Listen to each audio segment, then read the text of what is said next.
సొంతంగా పీసీని బిల్డ్ చేసుకోవడం చాలా బాగుంటుంది. కానీ ఒకవేళ ఏ చిన్న తప్పు జరిగినా సరే ఎక్సైట్మెంట్ కాస్త ఫ్రస్ట్రేషన్‌గా మారిపోతుంది. ఈ వీడియోలో మనం సిస్టమ్‌ని బిల్డ్ చేసేటప్పుడు కామన్‌గా చేసే 8 మిస్టేక్స్ గురించి చెప్తాను. మీరు మాత్రం ఇలాంటి తప్పులు అస్సలు చేయకండి. ఒక పీసీని బిల్డ్ చేసేటప్పుడు ఏ ప్రాసెసర్ కొనాలి, ఏ ర్యామ్ కొనాలి, ఏ జీపీయూ తీసుకోవాలి ఇవన్నీ చెక్ చేస్తాం. కానీ ఒకదానికొకటి కంపాటిబుల్ అవుతాయో లేదో కూడా చెక్ చేయడం చాలా important. For example DDR5 RAM అనేది లేటెస్ట్ అండ్ ఫాస్టెస్ట్. కానీ మీ మదర్ బోర్డ్‌కి సపోర్ట్ చేస్తుందా లేదా అనేది చెక్ చేసుకోవాలి. మరి ఈ కంపాటిబిలిటీని ఎలా చెక్ చేయాలి? ఇందుకోసం మీరు పీసీ పార్ట్ పికర్ అనే వెబ్సైట్ లో ఫస్ట్ ప్రాసెస్ అని సెలెక్ట్ చేసుకుంటే దానికి కంపాటిబుల్ అయ్యే మదర్ బోర్డ్ ని చూపిస్తుంది. ఇలాంటి వెబ్సైట్స్ చాలా ఉన్నాయి. జస్ట్ గూగుల్లో పీసీ కంపాటిబిలిటీ అని సెర్చ్ చేయండి చాలు. Number 2 poor cable management. Cable management ని అంతగా ఎవరు పట్టించుకోరు. జస్ట్ కనెక్ట్ చేసి అలానే వదిలేస్తారు. కానీ ఇలా చేయడం వల్ల ఎయిర్ ఫ్లో సరిగా ఉండదు. ఫాస్ట్ గా కాంపోనెంట్స్ అనేవి హీట్ ఎక్కుతాయి. దీనివల్ల ఓవర్ హీటింగ్ లాంటి ఇష్యూస్ అనేవి స్టార్ట్ అవుతాయి. కొంచెం టైం తీసుకొని కేబుల్స్ ని ఇలాంటి కేబుల్ టైస్ ని యూస్ చేసి ఆర్గనైజ్ చేసుకోండి. కొన్ని బెస్ట్ బడ్జెట్ క్యాబినెట్స్ యొక్క లింక్స్ అనేవి కింద డిస్క్రిప్షన్ లో ఇస్తాను. వాటి వల్ల కేబుల్ మేనేజ్మెంట్ అనేది చాలా సింపుల్ గా అయిపోతుంది. నెంబర్ 3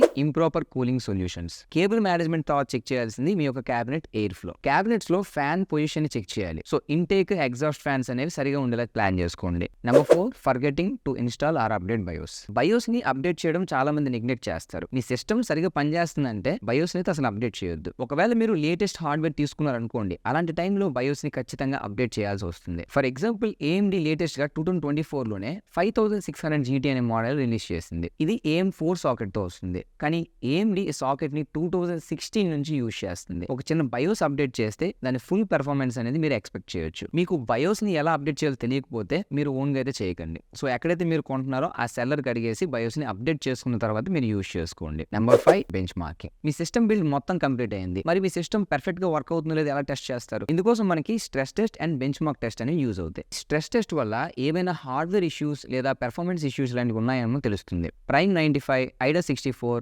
ఫర్మార్క్ లాంటి టెస్ట్ వల్ల మన సిస్టమ్ లో ఏమైనా ప్రాబ్లం ఉందా అనేది మనం టెస్ట్ చేయొచ్చు. సినీబెంచ్, 3D మార్క్ లాంటి బెంచ్ మార్క్ టూల్స్ ని యూజ్ చేసి మీ సిస్టమ్ అనుకున్న పెర్ఫార్మెన్స్ ఇస్తుందో లేదా అనేది కూడా మనం టెస్ట్ చేసి చూడొచ్చు. Number 6 neglecting power supply requirements. మీరు ఎంచుకున్న కాంపోనెంట్స్ కి సరిపడే పవర్ సప్లైని మనం ఇవ్వలేదు అనుకోండి, హార్డ్వేర్ ఇష్యూస్ అనేవి రావడానికి ఛాన్సెస్ ఎక్కువగా ఉంటాయి. ఇందుకోసం మీరు గూగుల్లో PSU క్యాలిక్యులేటర్ ని సెర్చ్ చేయండి. మీ కాంపోనెంట్స్ కి ఎంత వాటేజ్ అవసరం అనేది ఇక్కడ చెక్ చేసుకోండి. 450 వాట్స్, 550 వాట్స్, 650 వాట్స్ ఇలా మీ ఫ్యూచర్ లో మీరు అప్డేట్ చేయాలనుకున్న కాంపోనెంట్స్ ని కూడా ఇంక్లూడ్ చేసి వాటికి సరిపడే పవర్ సప్లైని తీసుకోండి. మీరు గ్రాఫిక్ కార్డ్ డెడికేటెడ్ గా యూజ్ చేస్తున్నారంటే మాత్రం నా సజెషన్ అయితే 550 వాట్స్ మినిమం అయితే తీసుకోండి. Number 7 misapplying thermal paste. మీ ప్రాసెసర్ టెంపరేచర్ కంట్రోల్ చేయడానికి CPU ఫ్యాన్ ఉంటుంది. ఈ రెండింటికి మధ్యన థర్మల్ పేస్ట్ ఉంటుంది. ఇది హీట్ ట్రాన్స్ఫర్ అవడంలో హెల్ప్ చేస్తుంది. థర్మల్ పేస్ట్ ని మరీ ఎక్కువగా లేదా మరీ తక్కువగా యూజ్ చేస్తే హార్డ్వేర్ అనేది డ్యామేజ్ అయ్యే ఛాన్స్ ఎక్కువగా ఉంటాయి. సో సెంటర్ లో కొంచెం థర్మల్ పేస్ట్ ని అప్లై చేసి కూలర్ ప్రెషర్ వల్ల ఆటోమేటిక్ గా ఈవెన్ గా స్ప్రెడ్ అయిపోతుంది. జనరల్ గా ప్రీ అప్లైన్ థర్మల్ పేస్ట్ అనేది చాలా బాగా వర్క్ అవుతుంది. అయినా సరే మీకు బెస్ట్ కూలింగ్ పర్ఫార్మెన్స్ కావాలి అంటే మాత్రం హై క్వాలిటీ థర్మల్ పేస్ట్ ని అప్లై చేయొచ్చు. Number 8 ignoring cable connections. మీ సిస్టమ్ లో ఉన్న మెయిన్ పవర్ కనెక్షన్స్ ని,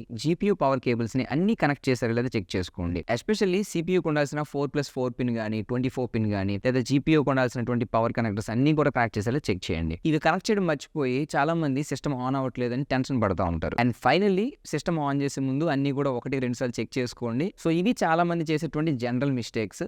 సో ఇలాంటి మిస్టేక్స్ ని మీరైతే అస్సలు చేయకండి. సో ఈ వీడియో మీకు హెల్ప్ఫుల్ అయింది అనుకుంటున్నాను. మీ సిస్టమ్ బిల్డ్ కి ఆల్ ద బెస్ట్. వీడియోని లైక్ చేయండి, అలానే మన ఛానల్ కి సబ్స్క్రైబ్ అయితే చేసుకోండి. ఇంకా మీకు ఏమైనా క్వశ్చన్స్ ఉంటే కింద కామెంట్ అయితే చేయొచ్చు. Thank you for watching. Meet you know next video.